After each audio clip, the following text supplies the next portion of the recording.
Martinez. Faz tempo, pessoal, que eu não gravo nada sobre o assunto aqui, tá, gente? Acho que sempre tem bastante gente que publica, que fala do assunto.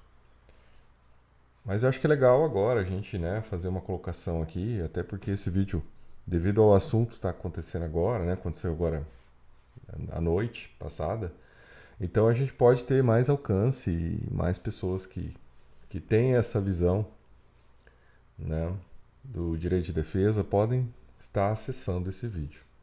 Então, assim, né, pessoal, eu acho que é importante a gente entender, principalmente quando a gente fala no espaço libertário, né, do princípio da não agressão. Eu acho que o princípio da não agressão, o PNA, ele é a base do libertarianismo. Agora, né, quando você pensa no princípio da não agressão, isso não quer dizer que você tem que ser um pacifista passivo, né? O princípio da não agressão significa que você nunca vai agredir uma outra pessoa, nunca vai partir de você uma agressão a uma outra pessoa. Mas isso não quer dizer que, se você possa, né, sofrer uma agressão injusta, né, e você fique ali passivo. Na verdade, é o contrário, né? A partir do momento que a agressão ela é injusta, você surge a você o direito de defesa, né, a se defender da melhor maneira possível. E, né, legítima defesa no Código Penal é uma excludente de ilicitude. Ou seja, toda pessoa que age em legítima defesa tem direito de utilizar todos os meios necessários, né, proporcionais para evitar a agressão sofrida. E que, inclusive, pode levar, né, a, ao falecimento da outra parte, mas eu acho que aqui a questão toda não é discutir, né, a violência. Quando a gente fala em legítima defesa, a gente fala do direito humano de qualquer pessoa ter sua dignidade, ter sua inviolabilidade, poder proteger seu patrimônio, poder proteger a sua família. Eu acho que isso que é importante a gente entender. Então, quando a gente fala, né, do acesso às armas, a gente não está aqui falando, né, de se vender arma de fogo na Americanas, né? Não é essa a discussão, né, de se vender, né, arma de fogo na Casa Bahia. Não é isso que nós estamos falando aqui. Quando nós falamos sobre isso, nós falamos sobre o direito que todo ser humano tem de se defender, né, de tentar proteger a sua vida, a sua família, seu patrimônio. Isso é algo inerente à existência, né? Até no mundo animal, é só a gente lembrar do porco-espinho, né? Que ele tem aqueles espinhos ali não para atacar o leão, né? Mas para se proteger do leão, né? De não sofrer uma violência.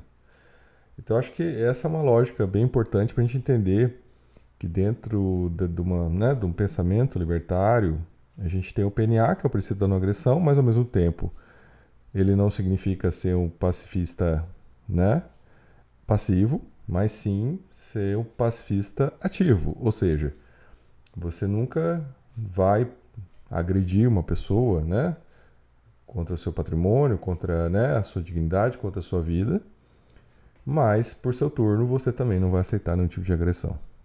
Você vai usar da legítima defesa, do direito de defesa para se defender. Então, assim, né, feita essa contextualização no tema, para quem curte essa ideia do libertarianismo, tá? A gente tem então que, claro, né, um dos maiores equalizadores, né, de direito de defesa aconteceu desde que inventaram a pólvora, né? Então, por mais, né, que a gente veja lá, né, o arco e flecha, as espadas, o equalizador de defesa que permite, por exemplo, né, que uma mulher consiga se defender do marido agressivo, né, é uma arma de fogo.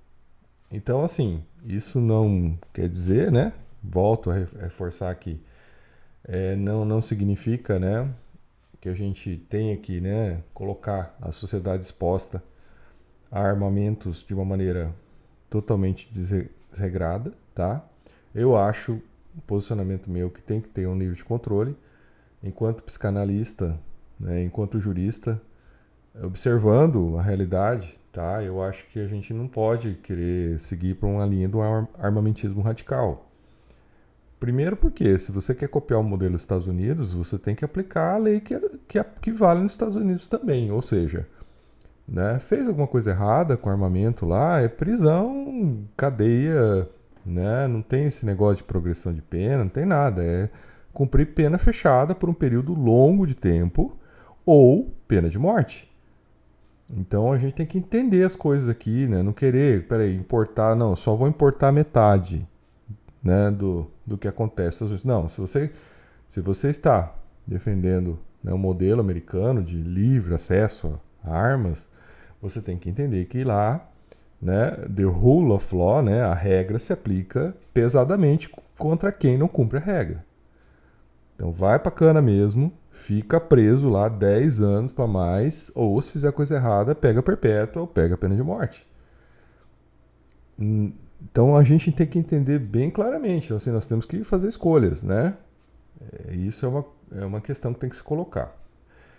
Mas agora, voltando para a temática, né, a gente tem o espaço para o direito de defesa, onde você vai na Polícia Federal e você vai lá e requer, né, uma arma para sua defesa. A chamada posse de arma, onde você, né, pode ter uma arma na sua casa. E a gente tem, por outro lado, né, a possibilidade de ter uma outra forma de contato com armas de fogo, que é uma forma dentro do esporte, chamado, né, esporte de tiro. Né? Então, uma modalidade esportiva que é o tiro. O Brasil já ganhou medalhas, né, olímpicas na área do tiro, vários resultados importantes, tem uma tradição nisso. O tiro também é uma atividade lúdica, uma atividade recreativa, né? De você poder ir lá e competir com seus amigos, treinar. E o tiro, queira ou não, né? É uma forma de você chegar até esse, né? A manusear a arma, né? A entender como que isso funciona, a responsabilidade, as regras de segurança. Então, os clubes de tiro, queira ou não, eles se tornaram espaços de aprendizagem, né, de recreação e de esporte, né, espaços desportivos. Não estou aqui colocando os excessos que aconteceram, os erros, porque, né, no nosso país, infelizmente, é isso. Né? Enquanto a gente tiver um modelo, então, norte-americano de regra, né, rule of law, de você né, realmente aplicar a lei com quem tiver errado, você vai ter desvios. Então não é essa a questão aqui. A minha questão aqui é trabalhar com quem tem um ponto de vista libertário e que entende o PNA, ou seja, né, a partir do momento que você tem uma arma, você é responsável por ela e você passa a ser um devedor da sociedade. Né? Porque o PNA é uma regra de dever. Né? O dever de não agredir, o dever de respeitar, o dever de cumprir a regra. Então é uma questão ética. Então, dentro do libertarianismo, isso é muito importante. Né? Agora, fora do libertarianismo, aí você pode seguir a loucura que você quiser.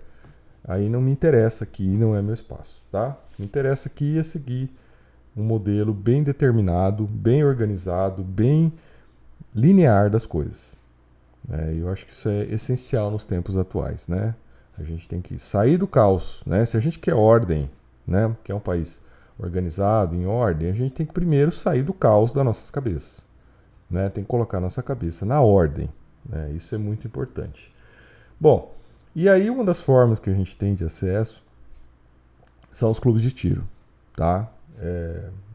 Para você acessar os clubes de tiro, você antes, né, de mudarem as regras, você podia ir com alguém que já era, né, desportista, afiliado a um clube de tiro. Você ia lá, ter as primeiras lições, primeiros contatos. E depois, se você se interessasse, você poderia buscar lá o seu registro, o certificado de registro, se tornar um CAC, né? Que é a sigla para colecionador, atirador, caçador.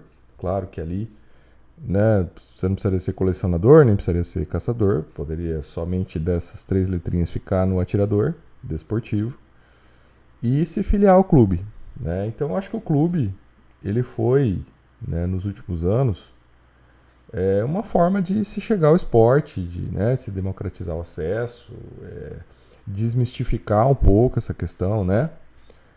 Porque não é a arma que faz mal a alguém, né, gente? É quem usa a arma. Eu acho que isso tem que estar bem claro, né?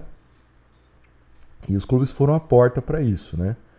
Aí o que aconteceu foi que quando mudou o governo, né, as legislações foram mudadas, foram restritas, né? Então se dificultou, por exemplo, hoje uma pessoa que não tem registro, não tem o CR, registro de atirador, não pode ir ao clube, né, fazer um experimento, experienciar, né? Não pode ter um contato com as armas.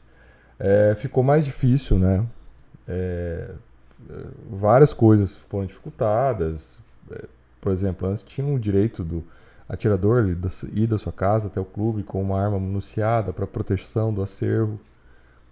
Né? O que é uma coisa importante, porque você tem que imaginar que você está saindo de casa com arma de fogo. Né? Então, se você está saindo de casa com arma de fogo, você vai andar por aí, nada mais justo que ela esteja municiada até para você proteger o acervo. Né? Senão você fica realmente numa situação de, né, desigualdade, porque você pode, né, às vezes, em razão de ter que ir ao clube, sofrer uma violência, as pessoas estarem lá te esperando para te assaltar. E pior que isso, né, as regras mudaram de uma tal maneira que obrigou que as pessoas fossem ao clube várias vezes, né, para fazer uma habitualidade por cada calibre, então fazer 8 vezes pelo menos ao clube durante o ano, e levar suas armas em calibres diferentes, né, para fazer com cada calibre 8 treinos ou 8 competições. Isso no nível mínimo, eu estou falando, né, para ser um atirador esportivo.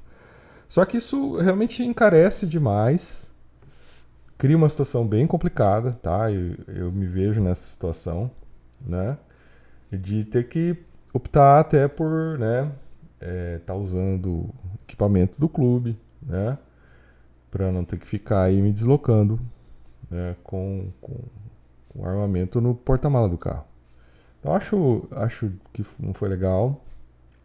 E agora, né, depois desse contexto todo, o que eu tenho que falar nesse vídeo é que, né, finalmente se chegou a um consenso aí, né, até foi um contato que foi feito com o novo ministro da Justiça, né, que ele autorizou, né, os deputados da oposição fizeram contato com o ministro da Justiça, que entendeu as dificuldades das regras que estavam valendo.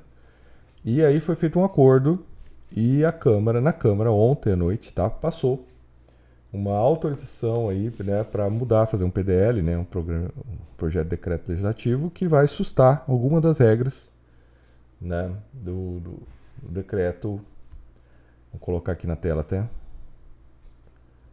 Do decreto 11.615 de 21 de julho de 2023, que criou os limites, né, que criou toda a regulamentação aí para né, as restrições, né, que nós estamos tendo hoje.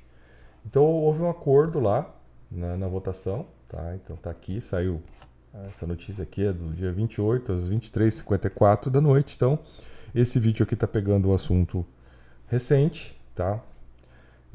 Acho importante, né, para poder ter feito aquela contextualização e avançar aqui, eu trouxe então esse vídeo logo aqui, fazendo ele aqui logo no começo da madrugada, para, né, mais pessoas poderem assistir. E aí o que a gente percebe, tá, é que aqui tá a foto do autor do projeto, né, o deputado Ismael Alexandrino, e teve uma relatora, uma outra deputada também, tá?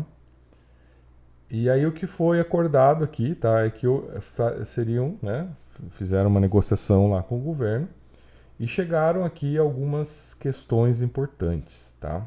Algumas questões que foram decididas.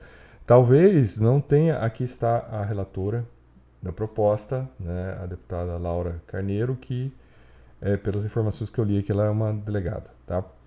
Então, assim, o que aconteceu foi que algumas coisas foram mudadas, tá? Talvez não tudo que as pessoas esperavam. Por exemplo, não tem nada falando aqui da liberação né, dos calibres restritos, né? Porque antes a gente tinha historicamente, desde Getúlio Vargas, né, a limitação de calibres. E depois, né, no governo anterior, a gente, né, teve a liberação dos calibres. Então, assim, calibres restritos ficaram realmente poucos, né? E dentre os liberados, calibres permitidos que a gente teve desde o último governo, teve 9mm, 40, 45. E agora, nesse último, né, aqui no decreto 11.615, eles foram proibidos, eles foram, né, colocados, não proibidos, colocados como restritos, né, de acesso restrito. E aí se criou lá uma nomenclatura de atirador nível 1, nível 2, nível 3, sendo que quem já tinha arma comprada poderia ficar, mas os novos, né, atiradores, os novos aí deveriam, para ter armas de calibre restrito, teriam que ser profissionais, né, desportivos, na área desportiva. Resumindo, né? Então aí foi, né, foi aqui feita essa modificação, tá? Foi acordado, foi considerado alguns excessos. E aí esses excessos aqui foram retirados, tá? Eu tenho aqui o parecer que foi votado, tá? Depois teve uma votação simbólica, parecer da CCJ, Comissão de, né, de Constituição e Justiça.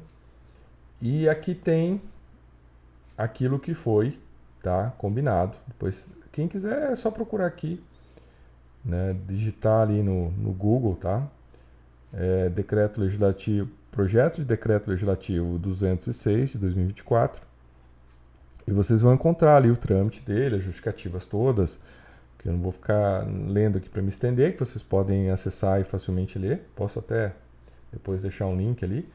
E assim, o que foi, né, combinado e o que foi votado está aqui, né, no final, né? Então aqui a emenda é assim: susta parcialmente o decreto 11.615, tá? Naquilo que exorbita o poder regulamentar, inviabilizando a prática do colecionamento e do tiro desportivo. Então vejam que há uma delimitação aqui do que realmente esse projeto aqui, que ainda tem que passar no Senado, tá? Ele não está ainda. Ele precisa passar agora no Senado, o Senado precisa também votar. E o que ficou combinado, né, é que seriam aqui sustados, tá? Tá aqui na tela, quem está vendo aí. Seriam sustados alguns artigos e alguns incisos específicos do decreto. Se a gente for olhar, tá, pessoal? Eu estou com o decreto aqui, né? A primeira parte que sustou foi do artigo 2º, tá? Que trata aqui, artigo 2º, inciso 14, 15 e 17. Tá? Então, inciso 2º são as definições aqui. O 14 fala sobre a arma de fogo histórica, então tem a ver com o colecionismo, tá? Então foi sustado. Aí na explicação lá diz que é sustado para não precisar ter que passar, né, no IPHAN, Instituto de Patrimônio Histórico e Artístico Nacional, para ser, né, considerado colecionador. Então, assim, uma burocracia desnecessária, inadequada, né, e assim, sem um sentido lógico para isso, criando umas dificuldades sem, né, nenhuma utilidade. Então, isso aqui foi retirado.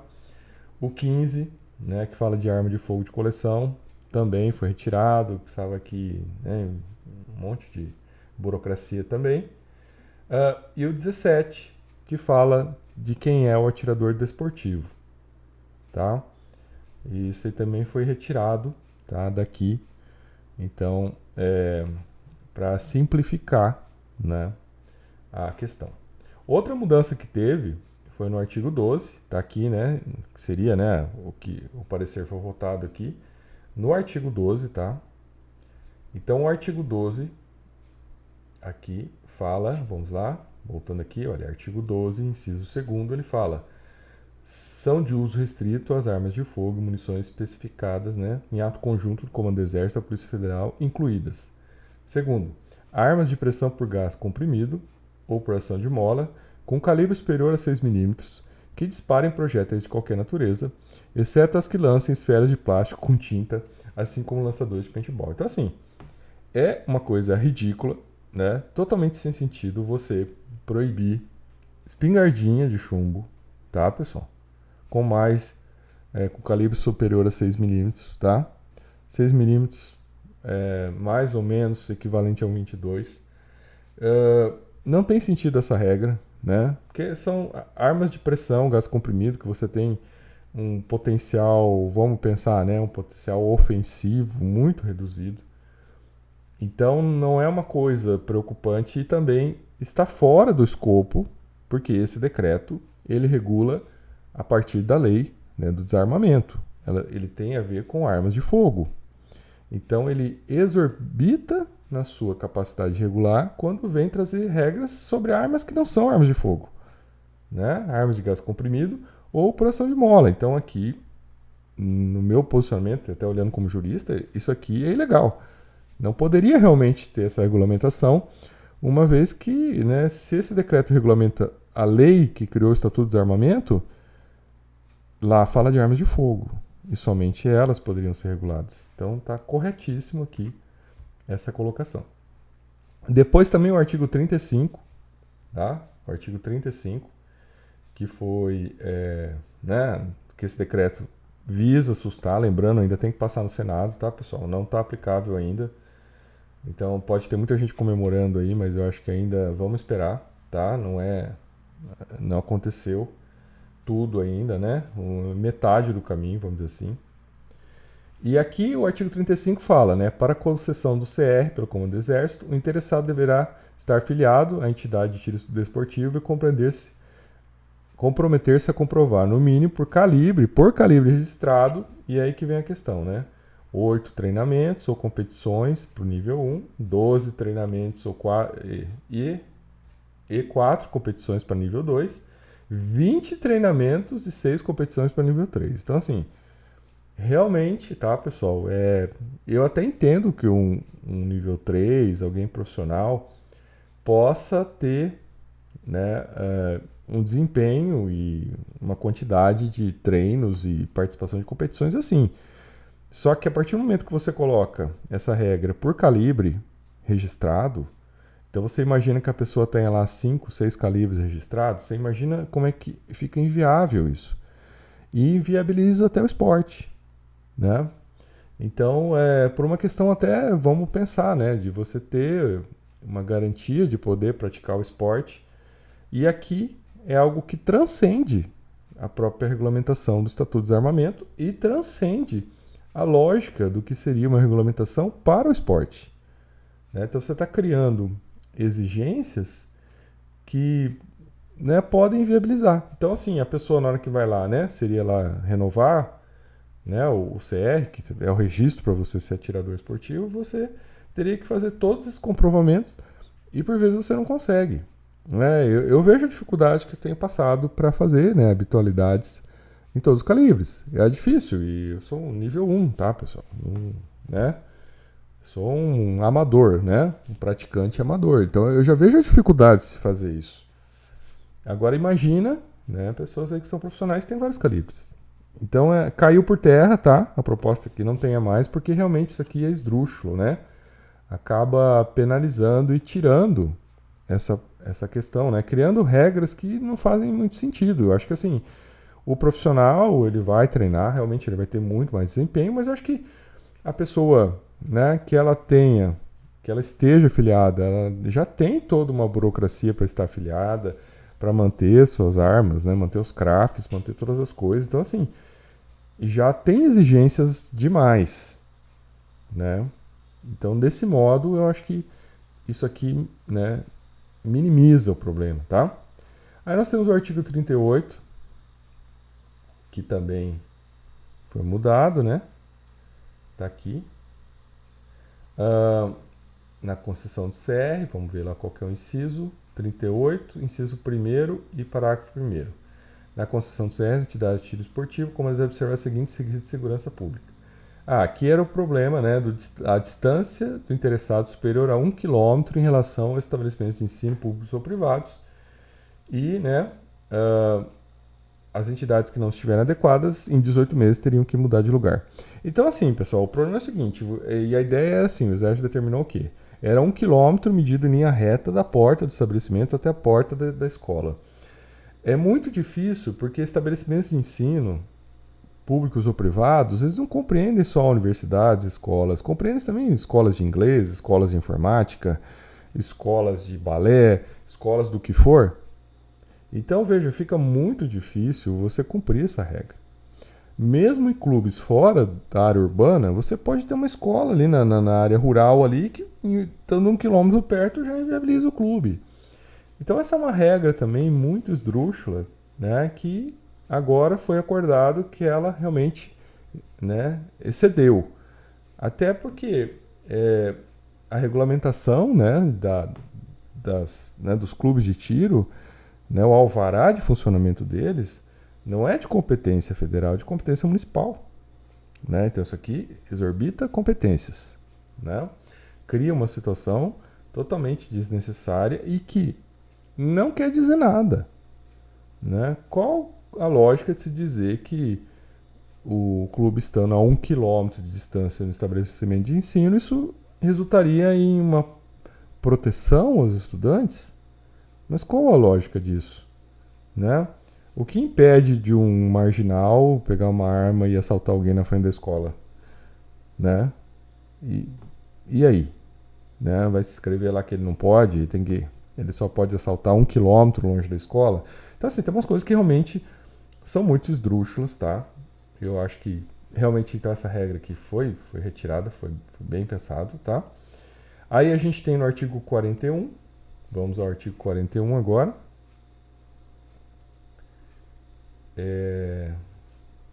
Vamos lá. Aqui é sobre os colecionadores, tá? A prática de atividade de colecionamento de armas de fogo será permitida aos maiores de 25 anos, tal. E aí tem as regras que foram suprimidas aqui, que estão no inciso 1º e 2º. Que seria vedado colecionar armas antigas automáticas, ou semiautomáticas de qualquer calibre, né? Que não tenha menos de 70 anos. Então realmente não sobra quase nada, né? No inciso 2 seria tipo e marca, modelo, calibre em uso nas Forças Armadas, também não tem sentido, tá?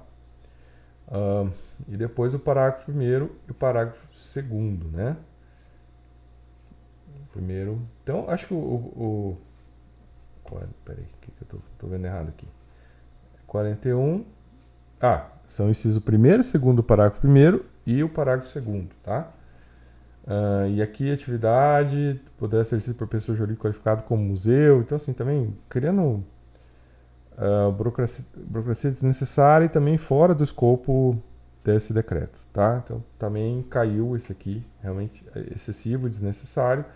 E o artigo 79, 1, tá? Então assim, o 79, 1, tá aqui. 79, 1. O proprietário que até a data de entrada em vigor desse decreto tiver adquirido uma arma de fogo considerada restrita, né, nos termos expostos nesse decreto, poderá com ela permanecer e adquirir munição correspondente. É vedada a destinação da arma de fogo restrita para atividade diversa daquela declarada por ocasião da aquisição. Então, ou seja, se você comprou uma arma dessa, tá, restrita para caça, você não poderia passar por um acervo de atirador esportivo, né? Ou se você comprou de tiro esportivo, também não poderia passar para caça. Ou também não poderia, né, transferir essa arma para o seu acervo pessoal, né, de defesa da sua residência. Transferir essa arma para posse. Então caiu por terra essa regra também, porque realmente não tem lógica isso, né? A pessoa adquiriu aquela arma, então ela era um caçador, depois ela deixou de ser caçador. Não quer mais caçar javali. Então ela quer transferir para o arquivo dela de atirador, por que não? Qual o problema disso? O que muda? Muda nada, né?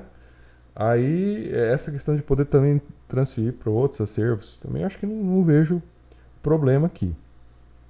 De toda maneira, tá, pessoal? Eu acho que outras expectativas que se tinham. Tá? Então, essas são as regras que mudaram, tá, pessoal? Tá aqui. É o parecer aqui da relatora, tá, gente? É o que ficou combinado.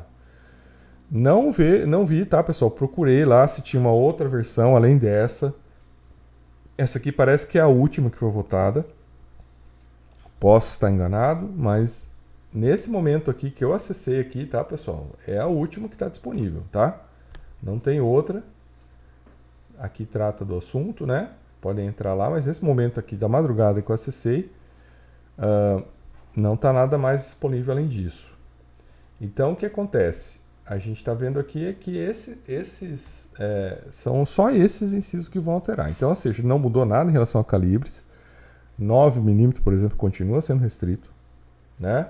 armas 12 e armas 22 de repetição continuam restritas, né, semiautomáticas, né, continuam restritas, né, porque a 22 restrita é uma coisa, assim, ridícula, né? Você tem um calibre que é igual uma espingardinha de chumbo e é calibre restrito, só porque a arma é semiautomática. Então, assim, uma coisa totalmente louca, né? Mas tá lá. Então, continua restrito, 9mm continua restrito, né? Então, em relação aos calibres, não tem nada falando aqui que mudou, tá? O que mudou foram essas regras mais esdrúxulas, ou seja, o que melhorou aqui? Retirada, né, de espingardinhas de chumbo aqui dessa lista. Colecionadores, questão dos colecionadores, a questão da disponibilidade do deslocamento dos acervos e a questão que eu acho que realmente vai impactar mais para os clubes, que realmente era um problema, é dessa retirada da limitação da distância de escolas. Então isso aí vai permitir que os clubes continuem onde estão e continuem funcionando, né, e continuem aí, né, tendo seus associados no local onde se instalaram, né, e permitir que as pessoas possam lá praticar, né? Senão, realmente, a estatística dizia que 90% dos clubes teriam que fechar ou mudar de local, né? E aí vem aquela dificuldade também, né? Não pode ficar perto da escola, então você acaba não tendo um clube dentro da cidade. Aí você faz um clube lá no meio da roça, né? E aí tem alguns problemas isso também, né? Um dos problemas que tem quando o clube é distante da cidade é que fica inseguro você ir lá, né? Você vira alvo. Você está indo num clube lá no meio do nada, né? Tem policiamento, não tem nada. O risco de marginais quererem assaltar ali e pegar aquelas armas fica grande, né? E você, para ir até o clube, você só pode transportar a arma hoje. Você tem que botar no porta-mala, separar a munição e vai. E aí você não tem proteção nenhuma. Então isso também afeta o esporte, né? Porque a pessoa fala, cara, eu não vou praticar isso. Eu não vou me colocar em risco para ficar praticando isso no clube, né, no meio do nada lá. Então essas coisas têm que ser levadas em consideração, né? E eu acho que foram levadas em consideração. Houve um bom senso do ministro da Justiça. Eu acho que ele entendeu que isso aqui era excessivo e se chegou a um acordo para aprovação desses incisos, tá, pessoal? Não resolve toda a demanda, não resolve todos os pedidos, tá?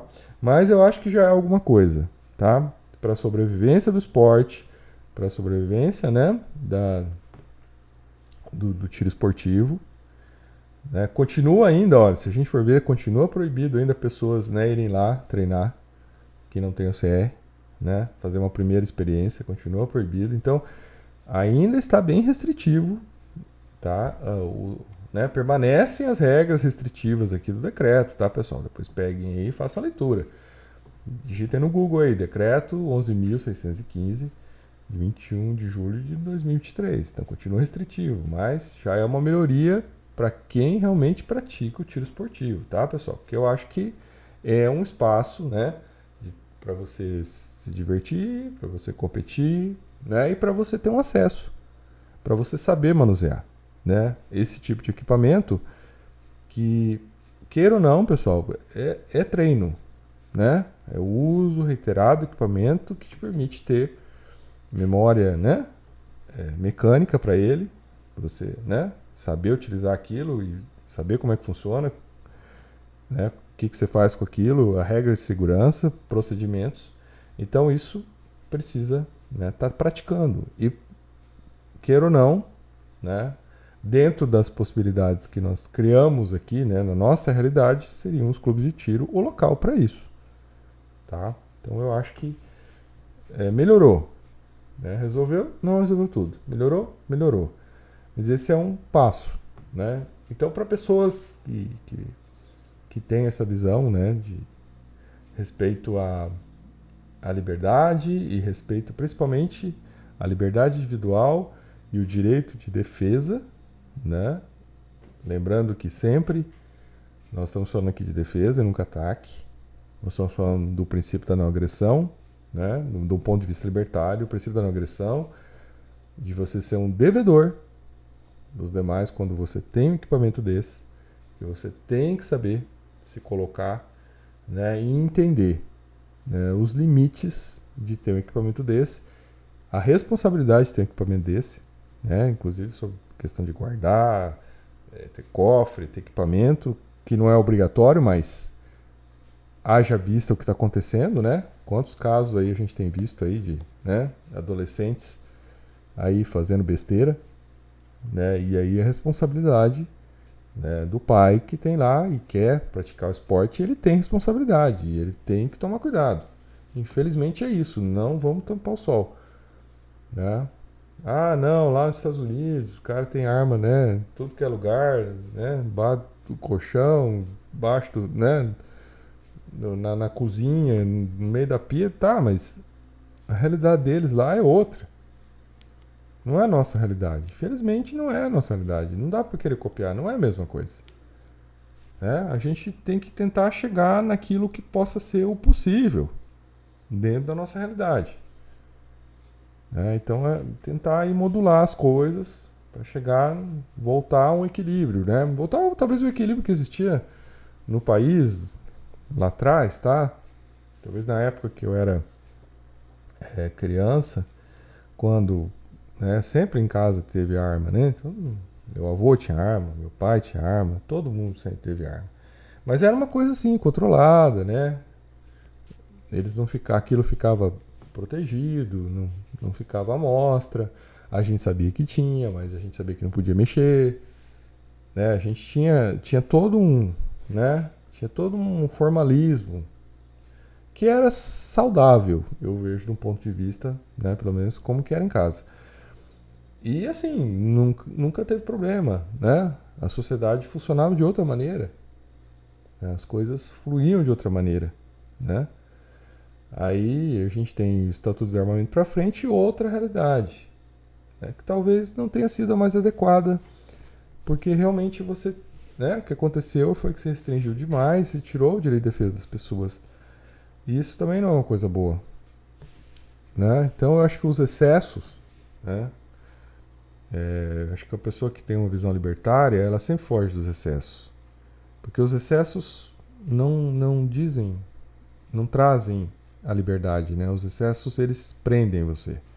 Então, quando você se radicaliza e você vai para um dos polos das coisas, se radicaliza e vai para os polos, né, das ideias, você está preso a elas. Você virou um prisioneiro, né? E eu acho que essa é uma grande diferença que o libertarianismo traz para as coisas, de que você não pode ser prisioneiro das coisas, né? Você tem que se guiar como liberdade, né?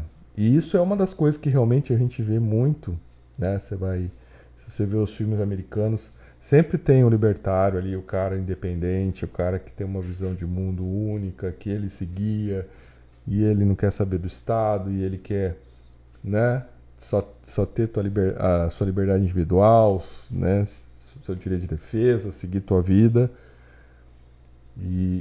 né, e poder caminhar com as suas próprias ideias, né? Mas esse cara, você nunca vai ver ele vinculado, né, a grupos, a seitas. Você vê esse cara seguindo sozinho, né? Então essa é uma questão importante do libertarianismo, né? A gente saber se colocar, não se radicalizar, né? E saber defender as boas ideias, né? Dentro do princípio da não agressão. Então eu sou o professor Martins e até o nosso próximo vídeo.